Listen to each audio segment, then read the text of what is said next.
Hi, everybody, and welcome to the 9th episode of the Lazare Hersey podcast. This episode features me, Lazare Hersey, and two guests today, Britnee and Jacob, a couple that, with the help of a third person named Siri, started a company called Tuk Tuk Mobile Feast, which serves cuisine from Laos on a food truck at different events around Seattle. In this episode, we talk about the importance of trust when starting a new business relationship, tricks Jacob and Britnee use to communicate effectively while working on the food truck, and the biggest piece of advice they would give to their younger selves. So sit back, relax, and enjoy my chat with Britnee and Jacob.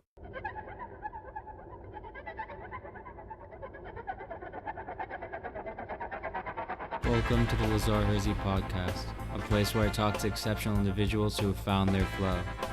In this first season, I attempt to capture the mental processes of entrepreneurs and explain how they started movements that make them tap dance to work each day. This podcast is for students, entrepreneurs, and anybody in between the two.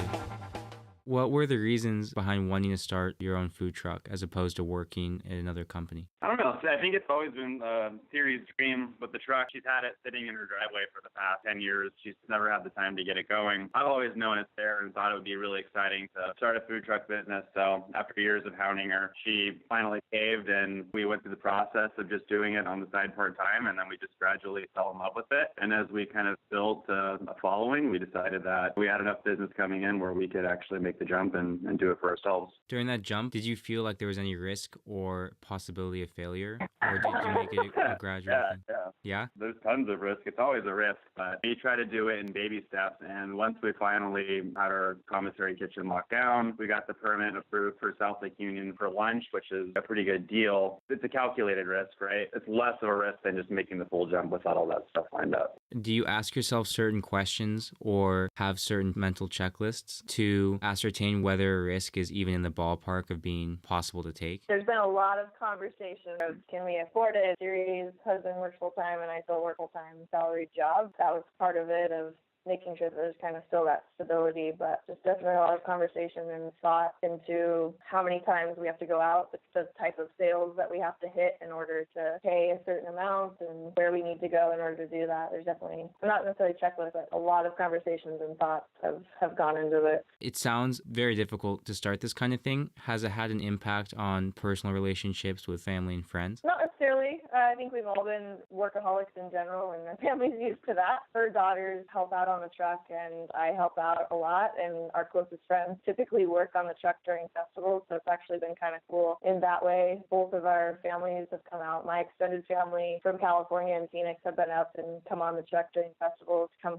see what we do, and just are really excited for us, knowing that it's a passion, so I don't think it's hindered any of that at all. The key there is having a very good, supportive group of people around you that are willing to take this on with you, because it does affect your whole family. You know, everybody's got to be all in, otherwise you can't make the jump. I didn't think of that, of the familial aspect of support. Do you guys have certain tricks or rules then in the house or with friends and family to separate work from play? I know that one person I talked to before literally would start off a conversation with his dad, who he worked with "This is business me," or this is me as a son. You know? Do you have anything like that to stay sane? For Jacob and I, at least, being married, it's like there's stressful times, and during long festivals, we know we get tired, we're stressed out, and just not to take anything super personally. And when we kind of have that time to ourselves afterward to be like, hey, was that something I'm actually mad about? And most of the time, it's just, no, we're tired and stressed out and kind of know. And I'm pretty sure Siri's the same way with her daughters. We all know when it's work time, you're just kind of in the go mode, and we all have a pretty good time. We're all pretty laugh too. I think that helps. The personality is we just all joke around a lot and have known each other for a while. Do you have any specific examples where trust and this deepened relationship over 4 or 5 years helped to avoid a crisis or a really strong argument? When I had the conversations initially with Siri, of course, I had to invest money into the whole thing to get it going, which is traditionally in this business very risky. I mean, you almost always lose it. So having that conversation with my wife, saying, hey, this is something I want to do and it's going to cost us money, was a really hard conversation to have, and took weeks, if not months, to finally get to a place where, she could trust that it was going to be successful. It was going to be successful. Or maybe just, cope with the fact that we were just going to lose that money and it was something I had to do. Hindsight, it all worked out and we're doing the thing now, so. I would say, on addition to that Jake and Siri, we don't have any really legal documents saying that we're in a partnership. We have tax documents, but not it was a handshake starting the business of a handshake.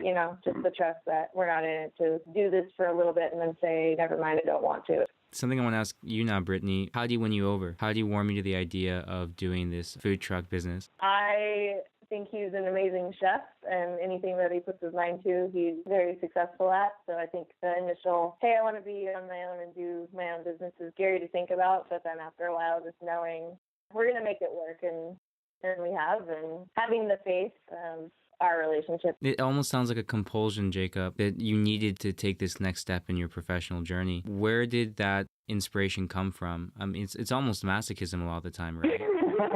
I'm not sure. We were pretty new into our marriage, and we were shopping for houses, and, we're in our early 30s, and I think you just get that natural time clock that's like, hey, now's the time to try something. Not that you can't try it later in life, but I think that the pressure, on me at least, is greater than it's ever been. And seeing the opportunity there and having that working relationship with Siri, someone that I respected and like working with, it made a lot of sense, and it made me excited, and it took a couple of years of me kind of just asking, and then one day I took it really seriously, and I wrote out a whole business plan, and I called a meeting and sat her down. I was like, hey, I'm very serious. Approve it. Here's this whole business plan. I just want you to know that I put a ton of thought into this, and if you want to do it and you'll accept me, I'm ready to commit fully and make this jump with you. And then when she said, yeah, it was very exciting. So ever since then, it's been no looking back. So you almost had to push her over that initial fear of starting as well. I'm the initiator. I'm the pusher.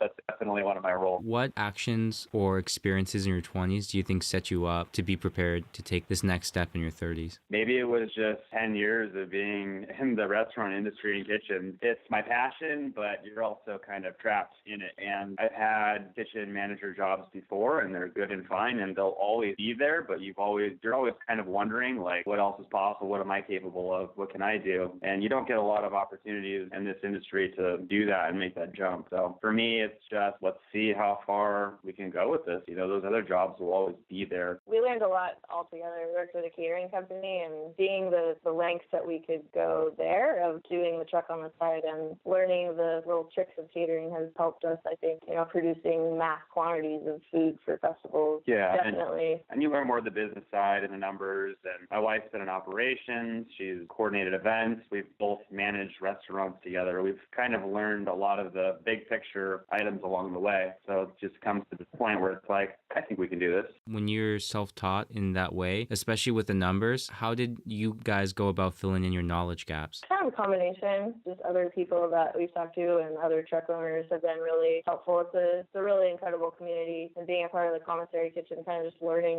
even the smallest little tricks that people do on their trucks or how they keep it clean has been really cool. And my dad owns a company, and we just have a lot of people kind of on our side of helping out with those ideas or thoughts. And Siri also went to business school, so she has that kind of knowledge as well too. What are your guys' educational background? Did you go to college for a 4-year degree? Did you go to business school as well? I just have a 2-year degree. I have a culinary degree. I went to Western, and I have a psychology degree. And if there was a class, what class did you find the most useful in the roles you do today with the food truck, if there are any? In culinary school, the management and business classes that we had at Bellingham Tech, I thought were very, very resourceful and good. Those classes helped me when I became a kitchen manager. I felt like I was really well prepared to handle those tasks. And it just kind of reinforced as I did that throughout my career. And I still use all that same stuff today.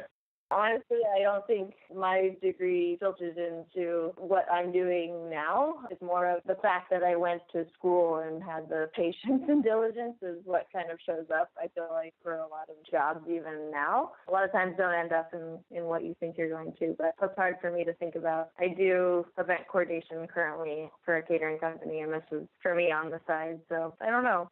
Psychology of people. If you could tell your younger self, your 19-year-old self or 18-year-old self, one piece of advice, what would it be? Don't go to college. If you're not ready to go to college, don't go to college. Don't force yourself. Yeah. Go travel, You'll learn more abroad traveling than you would forcing yourself through college, I think. Yeah. But don't listen to me. I'm in the restaurant industry. Are there any travel experiences that come to mind when you mention that piece of advice that taught you a lot or were very formative in who you are now? I mean, yeah, I spent a few months over in Southeast Asia, going through Thailand, Cambodia, Vietnam, Laos, and really got into the food there and took cooking classes and fell in love with the people there. So when Siri, who's from Laos, said we're going to do Lao food on the truck, I was very excited. A new challenge, but something that was kind of familiar, something that I had experienced in a big part of my life. So it was kind of tapping back into those experiences, and it reignited a new passion for cooking for me. Any traveler's advice? Traveler's advice: do it often and meet as many people as possible. Immerse yourself. Get away from tourist buses. Get on public transportation. Push your boundaries. Yeah, make yourself uncomfortable. Be the minority in different areas and experience what that feels like. And I have to ask, any spots you would recommend food-wise? Oh, in Thailand? I would just say find the biggest night markets in any town that you're in and get as many things as possible. Eat the food and meet the people. That's great advice to live by. It's simple, right? But I think it's everything. But that's me. Something else that I think is scary with these kinds of businesses, or most businesses overall, I think that some people have a reaction of like, oh, another one of these. Were there any strategic advantages you felt you had going in? We're the only Lao food truck in Seattle, so we didn't really have to think about competing really with anyone like us per se, and the quality of the food we put out is restaurant quality. Everything is from scratch. We're not opening packages of things and just reselling them. So the fact that we're making everything from scratch, as authentic as possible, and it's a type of cuisine that's not really anywhere else in Seattle, that's not really a problem that we face.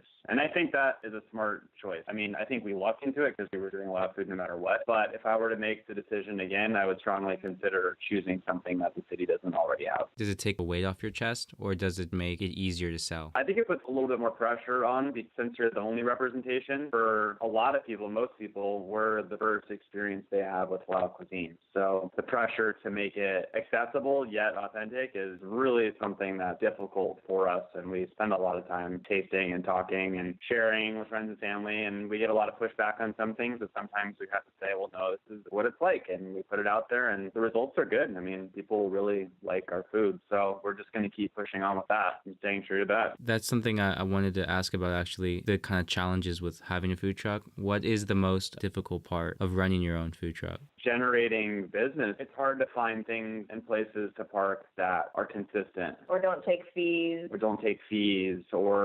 I mean, you could park and fill yourself at a lot of breweries and work 7 days a week, but if they're not very good breweries and you're making a couple $100 a stop, that's a lot of work for not very much money. You can only sustain that for so long. So to fill your schedule consistently with spots that pay really well and you're not working 7 days a week and working 5 doubles a week, that's really, really tough to do. And so for us, getting the lunch spot in South Lake Union was really nice because it's 4 days a week. It's the Monday through Friday thing, and it's days. And that's like the bulk of the business right there. And from there, we can pepper in a few brewery nights that we like to park at and keep our weekend free. So maintaining the quality of life outside of making it work is also another challenge that was really difficult, but also important for us. Let's flip it. What's the most rewarding part of running your own food truck? Oh, man. We're not festival heavy, but when you do like a busy festival and you have insane sales, and at the end of the day, people are coming up and they're saying, this was the best food I ate all day. People are giving you nice reviews. That reward at the end of the day feels really, really good, especially after you watch your business succeed throughout the day. You watch people like it and then give you compliments after all that hard work. It means everything. That sounds surreal, to be honest. Yeah, that's what keeps you going. It's fun. Yeah.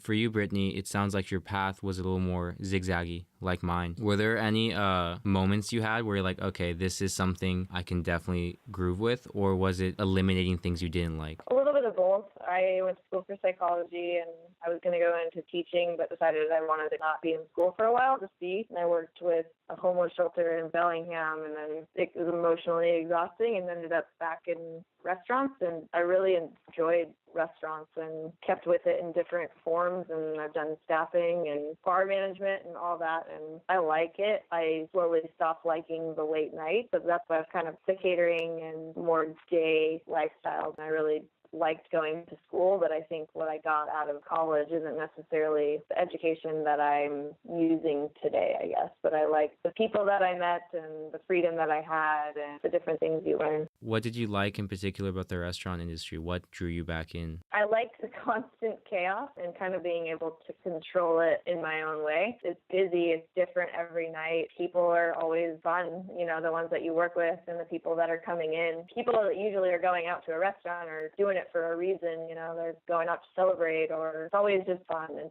most people that are coming to a restaurant aren't in a bad mood. It's something fun that they're doing. And you just kind of have that feeling all the time. And then went into catering, the same thing, a lot of weddings, a lot of celebrations, and just being a part of that good feeling and making sure people have a great time is something that's rewarding for me. Now I'm asking you guys for another piece of advice. I have this small idea in the back of my head to start bartending once I turn 21 for the experience of connecting with people. If I was like a nephew or something, what advice would you give me if I was to like go into bartending? I would say don't start in Seattle because there's a lot of higher end bartending that you might get kind of squashed. Catering's kind of actually a good way. You learn how to set up bars and think about batching and kind of a feed piece, but you're not necessarily going to learn cocktails. I would never go to a bartending school. I would start as a bar back or try a restaurant that's just opening, and they'll kind of teach you that way. Do you have different advice? My advice is totally opposite.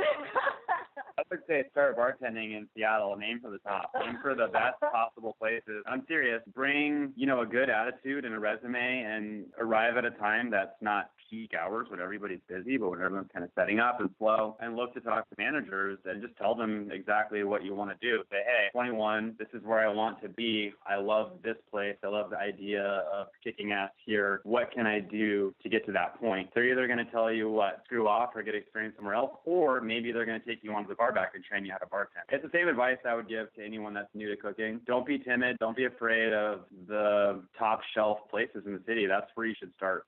There you go. 2 types of advice.